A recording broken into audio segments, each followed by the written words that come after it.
우리 같이 말씀 같이 읽고 같이 또 욥에 대한 이야기 나누어 보도록 하겠습니다. 오늘 말씀은 좀 짧습니다. 욥기의 마지막 장이거든요. 42장 10절부터 11절. 다 같이 짧으니까 한번 같이 읽어보도록 하겠습니다. 욥이 자기 친구들을 위해 기도한 이후에 여호와께서는 그를 다시 번성케 하셔서 그에게 전보다 2배나 많은 복을 주셨습니다. 그러자 그의 모든 형제 자매와 전에 그를 알았던 모든 자가 와서 그와 함께 식사를 해왔습니다. 오늘 여호와께서 욥에게 내리셨던 모든 재앙을 생각하며 그를 위로하고 슬퍼해 주었고 각각 돈과 금고리를 욥에게 선물로 주었습니다. 아멘. 욥에 대한 얘기를 좀 더 다시 설명한다면 욥은 사실 모든 우리가 알고 있던 신앙의 어떤 메시지들을 다 깨는 이야기를 많이 하고 있어요. 오늘 말씀도 좀 그런 이야기라서 좀 조심스럽게 접근할 것 같은데 어쨌든 좀 오늘 같이 이야기를 나누면 좋을 것 같습니다. 네, 혹시 다음 장면 보여줄 수 있나요? 보신 적이 있는지 모르겠지만 사실 되게 옛날 유머이긴 한데 초등학생들의 오답 노트 같은 거요. 이게 리을을 소리 나는 데서 쓰면 이제 리을 이렇게 쓰는 거죠. 계속 쭉쭉 넘어가 볼게요.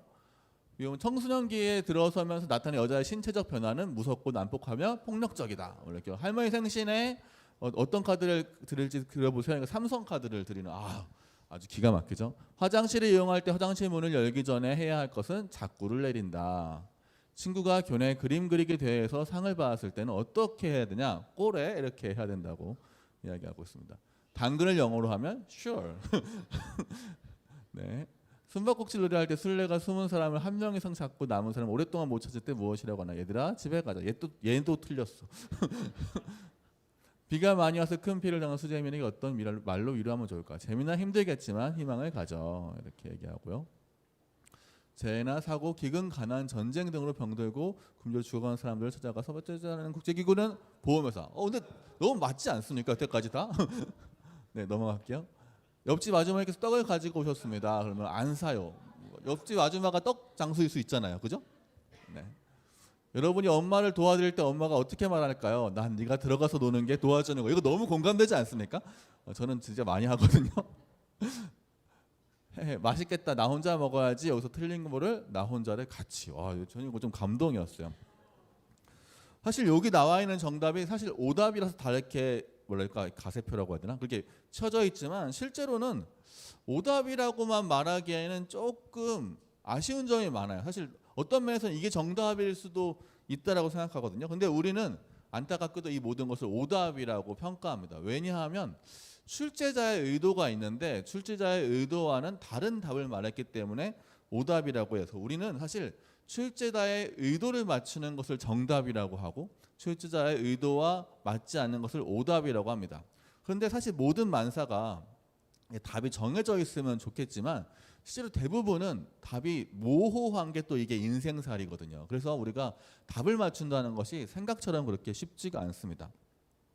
요즘에 많이 나오는 이제 모델 출신의 이제 연예인 중에 주우재라는 사람이 있어요. 혹시 아십니까? 들어보셨습니까? 공부하셔야겠네요, 여러분들도. 주우재라는 사람이 이제 되게 말랐어요. 말랐고 운동을 잘 안 해요. 저도 운동을 잘 안 하거든요. 운동하는 것을 정말 싫어합니다. 가능하면 안 하려고 노력하고 있는데 그 사람이 이렇게 이야기했어요. 자기가 운동을 안 하는 이유가 있다. 그러면서 이렇게 얘기했어요. 런닝머신 발명가는 54세의 나이로 세상을 떠났다. 그러니까 헬스장 발명가는 57세의 나이로 세상을 떠났다. 세계 보디빌딩 챔피언은 41세의 나이로 세상을 떠났다. 세계 최고의 축구선수 마라도나는 60세의 나이로 세상을 떠났다. 하지만 KFC 발명가는 94세에 사망하였다. 누텔라 브랜드의 발명가는 88세의 나이로 세상을 떠났다. 담배 제조사 윈스턴은 102세로 세상을 떠났다. 아편 발명가는 116세의 나이로 지진으로 세상을 떠났고 헤네시 꼬냑의 발명가는 98세에 세상을 떠났다. 이러면서 자기들은 어떻게 의사들이 운동을 하면 수명을 연장시킨다고 하는지 그게 모호하다라는 얘기를 했어요. 그래서 나는 적게 움직이고 적게 먹는 것이 건강을 유지하는 비결이다라고 이야기를 하더라고요. 토끼는 항상 뛰고 있지만 2년밖에 살지 못하고 전혀 운동을 하지 않은 거북이는 400년을 산다. 운동과 오래 사는 것이 굉장히 모호하다라는 이야기를 분명하지 않다라는 이야기했습니다. 근데 사실 우리는 이렇게 분명하지 않은 답을 굉장히 정확하게 알고 싶어 해요. 왜냐하면은 문제를 정확하게 알고 정답을 정확하게 알면은 우리가 주도권이라는 걸 갖게 되거든요. 또 요즘 이제 MZ 세대, MZ는 MZ라고 말하는 거 싫어하지만 어쨌든 이렇게 이런 얘기 많잖아요. 최근 아니야, 좀 지난 거예요. SK 하이닉스 4년차 기술 사무직 직원 A 씨가 이사장과 임직원들에게 성과급 산정 기준을 명확하게 밝혀달라고 요구했대요. 이해되세요? 성과급이 도대체 어떻게 나오는 거죠? 어떤 기준에 맞춰서 나오는 거냐라고 이야기를 했대요. 근데 요즘에 여기 사실 좀 트렌드거든요. 왜냐하면 성과급이라는 거는 이게 우리가 정해져 있는 게 아니잖아요. 어떻게 보면 회사의 입장에서 그동안은 되게 시혜성으로 주는 듯한 느낌. 열심히 했으니까, 우리 같이 고생했으니까, 요거는 우리 같이 노력했으니까, 우리 같이 원래 월급은 요 정도지만 너가 함께 우리 고생한 마음으로 우리 이렇게 축하하자라는 마음으로 주는 게 성과급이었거든요. 근데 요즘에는 그렇지가 않다는 거예요. 요즘에는 SK텔레콤 노조에서는 최근에 20% 줄어든 성과급에 대해서 문제를 제기했고, 또 LG에너지솔루션 회사에서는 LG화학이나 생명과학 부분보다 자기들이 부족한 성과급을 받았대요. 왜냐하면 근데 자기들이 영업이익은 더 많이 냈다는 거예요. 그래서 이게 도대체 무슨 기준으로 이렇게 되는 거냐? 우리는 왜 더 많은 이익을 냈고 우리는 회사에 더 많은 기여를 한 것 같은데 왜 우리의 성과급은 이들보다 더 약하냐라는 이야기를 하면서 불공정하다라는 이야기를 했다는 거예요. 왜 우리는 이런 걸 공정하게 원하냐면 아까 말했듯이 주도권을 갖고 싶거든요. 기준이 명확하면 우린 주도권을 갖게 돼요. 이런 기준이 되었을 때 이러면은 너에게 성과급을 이만큼 줄게라고 하면은 내가 이제 그만큼을 채워 넣으면 이제 성과급이 받는구나. 아니면 그만큼이 안 되면 내가 성과급을 받지 못하지만 이 정도 납득할 수 있어라는 주도권을 갖게 되는 거죠. 회사의 입장에서는 시혜성으로 주게 되면은 주도권이 회사의 입장에 있는 거고 사람에게 직원들에게 쓰려면 주도권이 명확하면 기준이 명확해야 된다라는 거죠. 사실 우리가 이렇게 세상을 살아가는 대부분의 일들은 사실 주도권 싸움이거든요. 모두가 주도권을 가지고 싶어해요. 그래서 어른들은 목소리가 크면 이긴다고 생각하고 젊은이들은 논리가 좋으면 이긴다고 생각하거든요. 근데 사실 주도권은 그렇게 해서 생기는 게 아니거든요. 그런데 우리는 사실 어렸을 적부터 열심히 공부하고 그렇게 하는 모든 이유가 갑이 되기 위해서거든요. 우리는 아무도 을이 되기 위해서 공부하지 않아요. 다 갑이 되기 위해서 공부를 열심히 하면은 언젠가 저 위치에서 내가 주도권을 갖지 않을까? 언젠가 내가 주도권을 가지고 어떤 일을 할 수 있지 않을까라는 생각을 하게 됩니다. 그래서 우리는 이기는 쪽을 항상 선호하고 갑이 되는 쪽을 선호합니다. 그러다 보니까 우리 시대에 없는 게 뭐냐면 사과입니다. 요즘에 제가 오늘 사실 설교 제목은 미안하다 사랑한다라는 제목, 2004년 드라마 제목이에요. 그래서 제가 이게 너무 싫은 거예요. 미안하다 사랑한다. 너무 옛날 거다. 그래가지고 요즘의 드라마나 뭐 이런 걸로 좀 바꿔보고 싶은데 마땅한 게 없는 거예요. 그래서 물어봤어요, 사람들한테. 요즘에는 드라마에 좀 미안하다거나 사과한다거나 이런 거에 대한 제목이 있냐 물어봤는데 요즘에는 그런 트렌드가 아니라는 거예요. 요즘에는 나쁜 사람은 끝까지 나쁜 사람이 되어 있고 착한 사람이 사이다로 이 사람을 혼내시켜 주는 게 요즘 트렌드예요. 그러니까 잘못된 사람들이 변화하지가 잘 않아요. 그러니까 사과하지 않는 거죠. 그러니까 사과를 소재로 하는 그런 드라마나 영화가 요즘 사실 진짜 많이 없긴 하더라고요. 어쨌든 우리는 이기는 쪽과 지는 쪽, 사과하는 쪽과 사과받는 쪽을 분명하게 하고 싶어요. 왜냐하면은 우리가 싸워서 그것을 얻어내야지 갑이 되기 때문입니다. 나의 해방일지라는 드라마가 있었습니다. 혹시 아십니까? 저는 사실 그렇게 공감되진 않더라고요. 저는 서울 사람이 아니거든요. 그 당시 이제 서울 사람들이 보기에는 이제 지방러들의 삶을 이제 보여주는 내용이었거든요. 거기에 이런 대사가 있었어요. 사과하세요. 이라는 말 어떻게 생각하시나요? 좀 불편하지 않나요? 논쟁의 여지를 틀어막고 그냥 결론을 낸 거잖아요. 난 피해자, 넌 가해자 이렇게요. 언제부터 사과가 강요해만 하는 비굴한 행동이 되었는지 모르겠다며 사과하는 사람들을 볼 때 이전에는 감동이 느껴졌는데 지금은 비굴함이 느껴진다라고 이야기했습니다. 잘 생각해보면 우리가 사과한다는 거는 사실 굉장한 용기와 에너지가 필요한 행위거든요. 내가 어떤 사람에게 나의 잘못을 뉘우치고 나의 잘못을 인정하고 저 사람에게 굳이 다가가서 사과를 하는 행위는 사실 굉장히 에너지 있고 어떻게 보면 굉장히 존중받아야 될 행동입니다. 근데 요즘 시대의 사과는 그렇게 잘 안 느껴져요. 되게 비굴하게 느껴져요. 굉장히 을이나 좀 약한 사람이나 강한 사람에게 굉장히 읊조리는 느낌으로 하는 것이 사과라고 느껴지지만 사실 과거부터 그랬던 것은 아니거든요. 다음 장면 혹시 보여줄 수 있습니까? 심리학자였던 몰리하우스라는 사람은 이렇게 사과에 대해서 이야기합니다. 사과는 단순히 잘못한 것에 대해 미안하다고 하는 행위가 아니다. 좋은 사과는 진정한 대화를 시작하는 하나의 과정이자 성숙한 관계 맺기의 과정이다.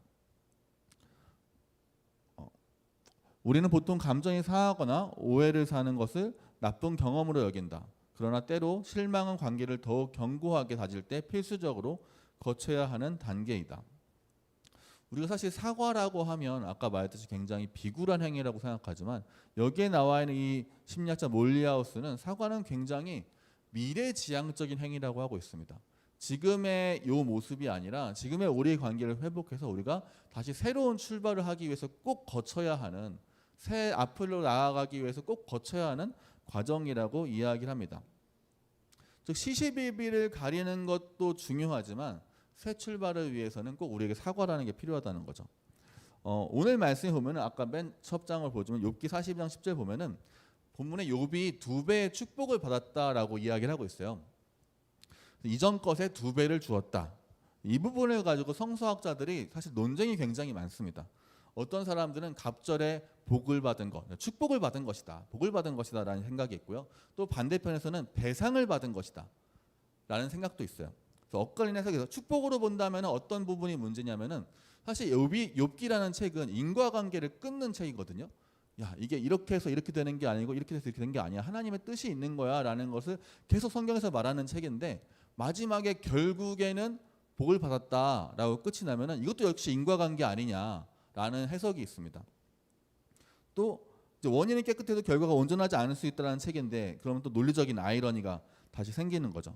물론 욥이 되게 잘 살았으면 저도 좋겠지만 그럼 너무 행복하겠지만 사실 이 책의 논리에서는 그렇게 보기가 어렵다는 거죠.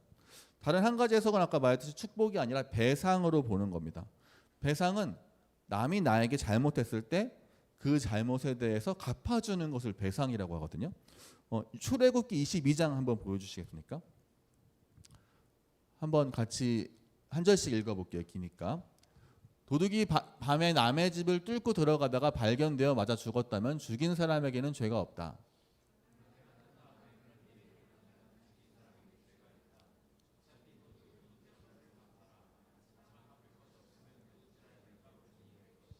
만일 도둑질한 것을 가지고 있으면 소든 낙이든 양이든 2배로 갚아라.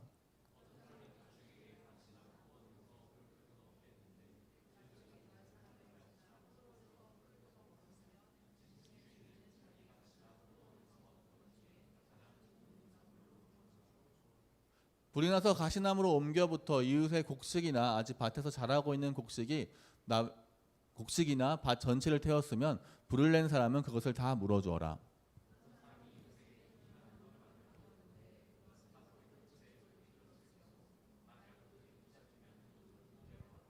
하지만 도둑이 붙잡히지 않으면 집 주인을 재판장 앞에 데리고 가서 이웃의 물건에 손을 댔는지 대지 않았는지를 알아보아라.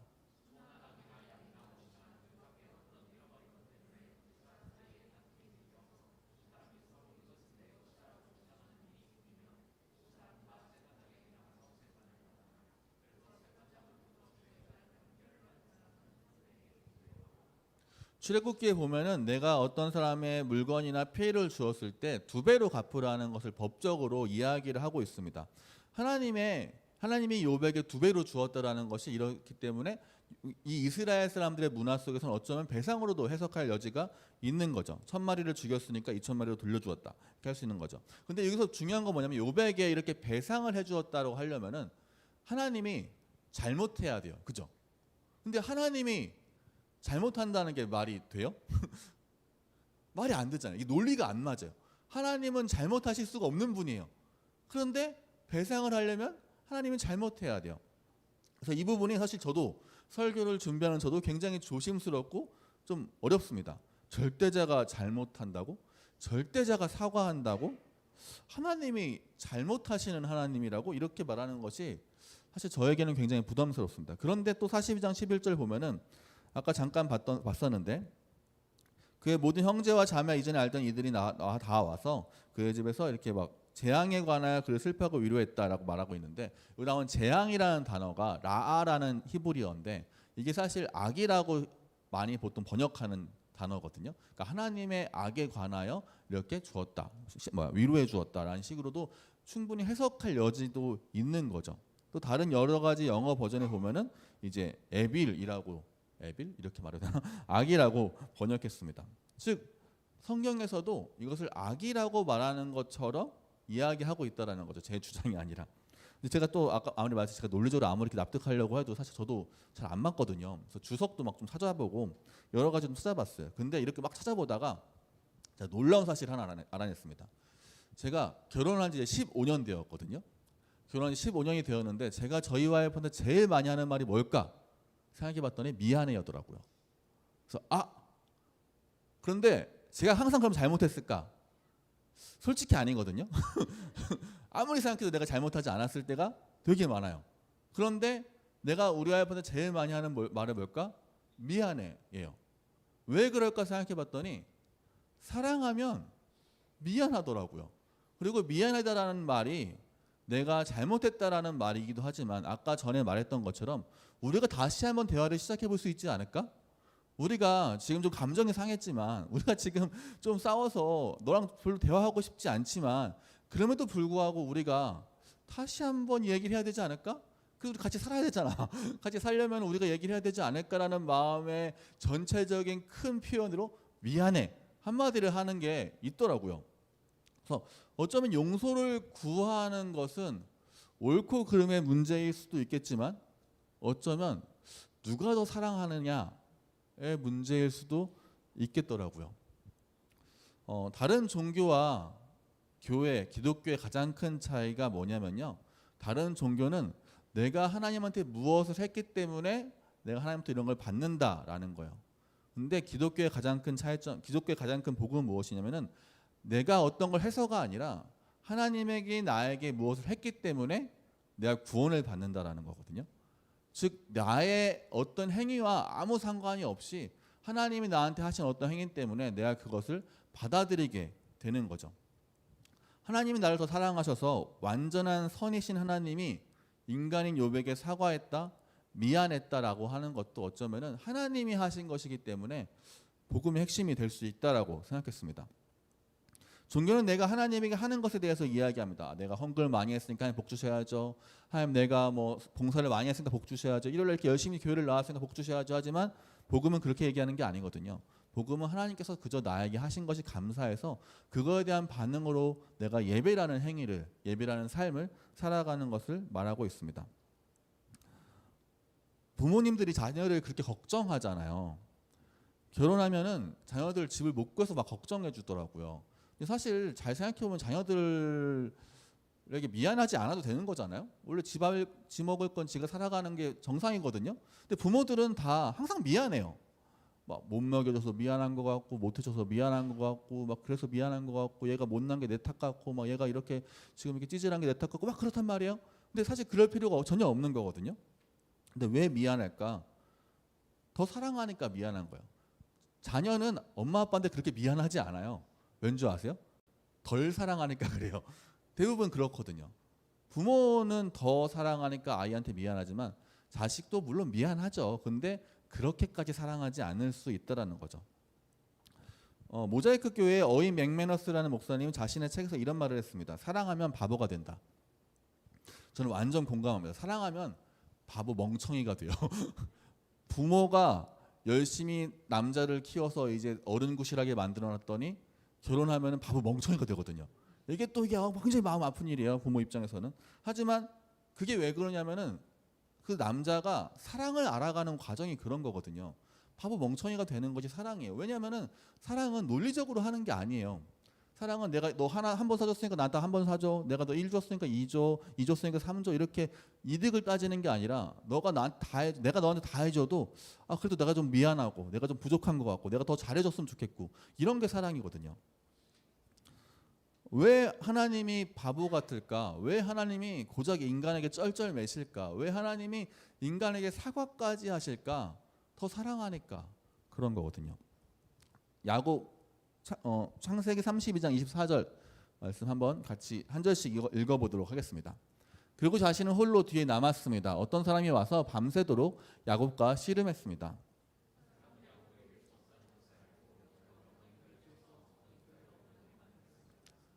그 사람이 야곱에게 말했습니다. 날이 새려고 하니 나를 놓아다오. 하지만 야곱이 말했습니다. 저에게 복을 주시지 않으면 보내드릴 수 없습니다.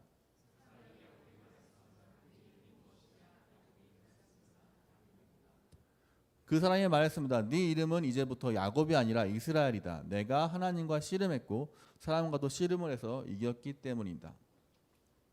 여기서도 역시 몇 가지 의문이 보이는 장면들이 있습니다. 하나님이라는 분이 여기 나와 이제 어떤 사람이 이제 하나님이거든요. 그 사람이 하나님이 야곱에게 갑자기 싸움을 겁니다. 야복강에서 아무것도 남지 않고 자신의 모든 재산도 지금 형에게 다 가고 아이 부인 다 우선 자신 형에게 자신을 죽일 것 같은 형에게 다 보내고서 혼자 지금 야복강이라는 곳에 혼자 남아 있는 야곱이거든요. 혼자 남아서 우울해하고 침울해하고 있는 야곱에게 갑자기 하나님이 어떤 사람이 싸움을 겁니다. 씨름을 걸어요. 씨름을 하자고 합니다. 자신이 그 씨름을 하자고 해놓고 져요. 그리고 이게 좀 이해가 안 되는 거죠. 하나님이 지는 것도 말이 안 되잖아요. 그런데 하나님이 우리가 싸움을 걸 때는 항상 이길 때 싸움을 거는 거잖아요. 시비도 마동석한테 걸지 않거든요. 그렇지 않단 말이에요. 우리가 좀 이길만한 사람의 시비를 거는데 여기는 그 사람은 이길 것 같은 사람한테 걸지 않고 자신이 질 사람한테 가서 시비를 걸었다라는 것처럼 얘기를 하는 거죠. 저는 사실 하나님이 전혀 이렇게 마지막에 하나님을 이겼다. 이 이름이 이스라엘이라는 뜻이거든요. 하나님을 이겼다? 하나님이 졌다고? 우리가 이게 말이 되나? 라는 생각하고 절대자가 졌다고? 그러면 우리는 당연히 야곱을 예배해야 되잖아요.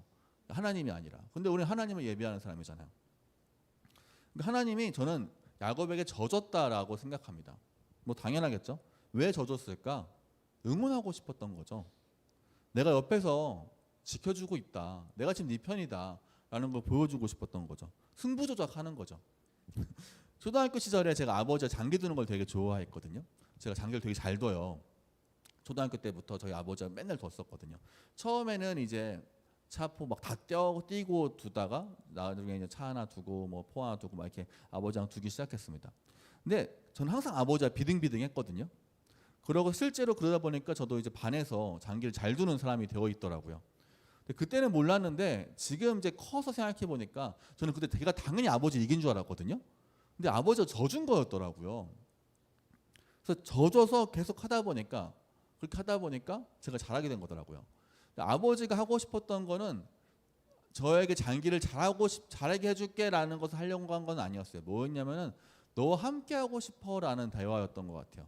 그냥 장기라는 어떤 매개체를 통하여서 그냥 보드 게임이라는 매개체를 통하여서 너와 함께 하고 싶어. 너와 함께하는 이 시간이 나한테 좀 소중해라는 이야기를 하고 싶었던 것 같습니다. 요즘에 저희 딸이 요즘은 아니죠. 예전에 저희 딸과 공기놀이를 진짜 많이 했거든요. 저 공기도 좀 잘하거든요, 제가. 그래서 일부러 막 놓치기도 하고 이기기도 하고 적절한 긴장을 유지하면서 막 이길 것 같다가 지고 막 질 것 같다가 이기고 이런 걸 막 맨날 했었어요. 근데 그렇게 하면 아이가 저랑 진 날은 진짜 몇 날 며칠 막 공기만 계속 두고 막 이렇게 하거든요. 막 이겼다고 하면 막 진짜 온 세상을 다 얻은 것 같은 거 막 기쁨에 막 와! 막 이러면서 진짜 기쁨의 표현을 막 하면서 하거든요. 근데 아버지라는 것은 부모라는 것은 내가 있는 힘을 다해서 아이를 제압하는 게 부모가 아니거든요. 내가 막 우리 아이를 이긴 다음에 와! 내가 이겼어! 막 이렇게 하는 거는 사실 뭐 그럴 수 있지만 교육적으로 그럴 수 있지만 진짜 그 마음속에서 너무 기뻐서 그러는 것은 아닐 수 있거든요. 온전한 정신을 지닌 아빠는 아마 아닐 겁니다.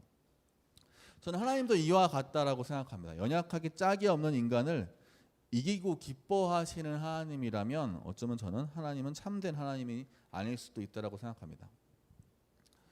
하나님이 야곱에게 이스라엘이라는 이름을 줘요. 하나님을 이긴 자. 하나님이 져준 거죠. 근데 이게 사실 논리가 아니라 사랑이거든요. 우리가 성경을 굉장히 논리적으로 보려고 많이 하지만 사실 성경은 사랑의 눈으로 봐야 되거든요.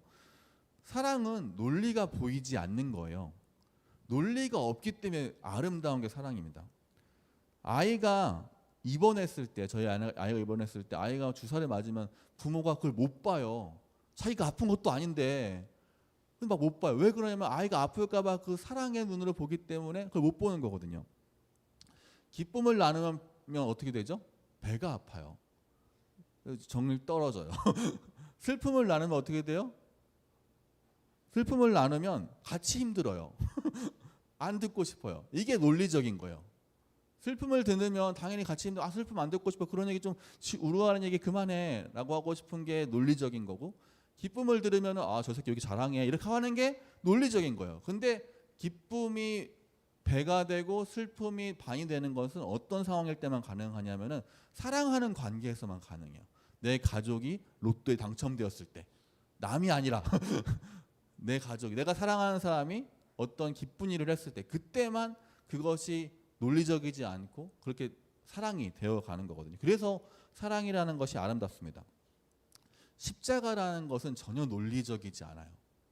가치가 맞지 않아요. 하나님과 동등하신 예수님이 그냥 인간도 아닌 죄인인 인간을 위해서 자신이 죄인의 모습까지 당하는 형벌을 굳이 당하는 것, 사실 그것은 논리로 설명할 수 있는 일이 아니거든요. 그것은 사랑의 몸으로 봐야 되는 거거든요. 가치가, 하나님과 인간의 가치가 맞지 않는 거예요. 당연히 뭔가를 사야 된다면은 하나님 쪽으로 사는 게 맞지, 사람을 구하려는 쪽으로 사는 것은 아니거든요. 우리한테 미안하다고 하시는 하나님은 논리적이지 않습니다. 하지만 사랑이라는 건 그런 거거든요. 욥이 고난 받을 때 침묵하셨기 때문에 저는 미안한다고 생각해요. 네가 아픈데 내가 같이 있어주지 못했다. 너가 고난 받는 것을 허용해서 미안하다. 힘들고 아플 때 도와주지 못해서 미안하다. 사과와 함께, 사과라는 건 아까 말했듯이 이 사과에서 멈추는 것이 아니라 우리의 관계를 다시 한번 시작한다라는, 내가 이 관계를 책임진다라는 그런 해석까지 가능합니다. 그래서 사과와 함께 우리를 끝까지 책임지시는 하나님입니다. 다시 새로운 관계를 만들기 위해서 먼저 다가오신 하나님이죠. 우리의 고난과 함께 한다는 것을 넘어서 이제는 내가 너의 고난까지 다 책임져 주겠다라고 하시는 하나님입니다. 저는 우리가 받는 고난에 대해서도 하나님께서 그 사과와 함께 책임지겠다라는 의미로 십자가를 지셨다라고 생각합니다. 욥기가 명확히 말하는 것은, 십자가에 달린 예수가 말하는 것은 고난과 함께 하겠다는 것을 넘어서서 고난과 함께 너를 책임지겠다라는 것까지 이야기하고 있습니다. 나 하나님 여호와가 너에게 미안하다. 너를 아프게 해서, 너를 힘들게 해서 돕지 못해서 미안해. 그런 나의 사과를 받아주겠니? 라는 하나님의 음성이 들려지기를 바랍니다. 그때 우리의 반응이 하나님 잘못하셨죠. 물론 그럴 수도 있지만 그때 우리의 반응이 하나님 저한테 사과해 주셔서 감사해요. 근데 사실 제가 더 죄송해요. 라고 말할 수 있는 그런 반응이었으면 좋겠어요. 그것을 우리는 전문 용어로 회개라고 하거든요. 그러고 보니 저도 하나님한테 너무 미안해요. 저도 하나님한테 잘못한 게 많아요. 제가 다시 한번 제 삶을 돌이켜 볼게요. 라고 말할 수 있는 우리 가까운 교회 성도님들이 되셨으면 좋겠습니다. 같이 기도하겠습니다.